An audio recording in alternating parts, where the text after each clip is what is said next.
Here's the problem.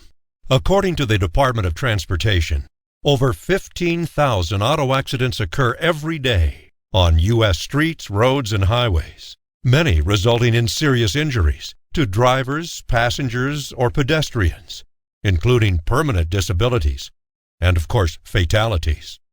These accidents involve drivers of all ages, skills, and experience. Even safe, careful drivers like you get into accidents.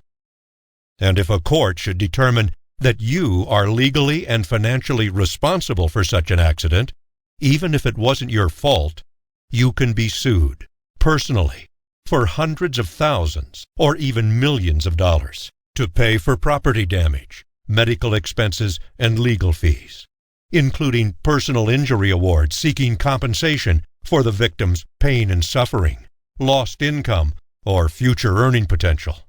And a lawsuit like that can easily exceed the coverage limits of your auto insurance. For example, Aaron was 38 and had never been in an accident until February of 2004, when he was driving to work on a freeway outside of Houston. And although he was driving within the speed limit, he was following the car ahead of him too closely. So when that driver suddenly slammed on her brakes, Aaron hit the brakes too. But without enough distance to stop, he crashed into the back of her car. The car he hit did not have an airbag, and the driver was thrown into the windshield. So in addition to facial lacerations and a severe concussion, the driver also broke her neck, which resulted in permanent paralysis below the waist. The permanently disabled victim, now a paraplegic, sued Aaron for damages and received a personal injury award of $1,780,000, in addition to medical expenses totaling more than $400,000. But Aaron's auto insurance only covered injury claims, up to $25,000 per person, the minimum required in the state of Texas at the time of the accident, which meant that he and his wife Tricia were legally responsible for over $2 million.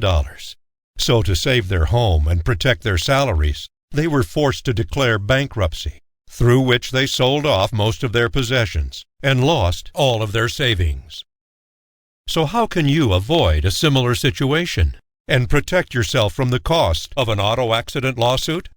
With insurance that covers all the potential liability risks, not only to pay for the cost to repair or replace vehicles and property damage, but with sufficient coverage to pay for medical expenses, legal fees, and personal injury awards that often exceed the minimum requirements of your state's insurance statutes, because even relatively minor accidents can result in expensive civil judgments against you. For example, Jim was driving home with his wife Cheryl and their 2 children after Sunday dinner at her mother's. The kids were tired and cranky, so they were arguing in the back seat when Jim turned to reprimand them and diverted his attention from the road for only a moment. But just as another driver pulled out in front of him without a turn signal, Jim slammed on his brakes, swerved to avoid a collision, lost control of the car, jumped the curb, hit a woman on the sidewalk, and crashed through a glass storefront. No one in Jim's family was seriously hurt, but the pedestrian was taken to the hospital with a broken leg and a back sprain. Fortunately, Jim had more than the minimum coverage required by his state of Pennsylvania.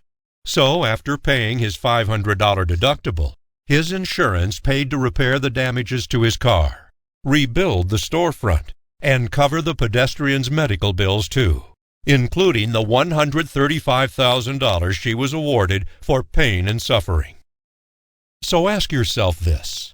With more than 15,000 auto accidents every day, many resulting in critical injuries to drivers, passengers, or pedestrians, and many of them unavoidably caused by otherwise safe, careful drivers like you, doesn't it make good sense to review your auto coverage with an insurance professional you trust for information and advice? And doesn't it make good sense to protect yourself legally and financially with more than the minimum insurance coverage required by your state? After all, isn't it better to know that you've protected your assets and your income than to regret that you could have protected them and didn't?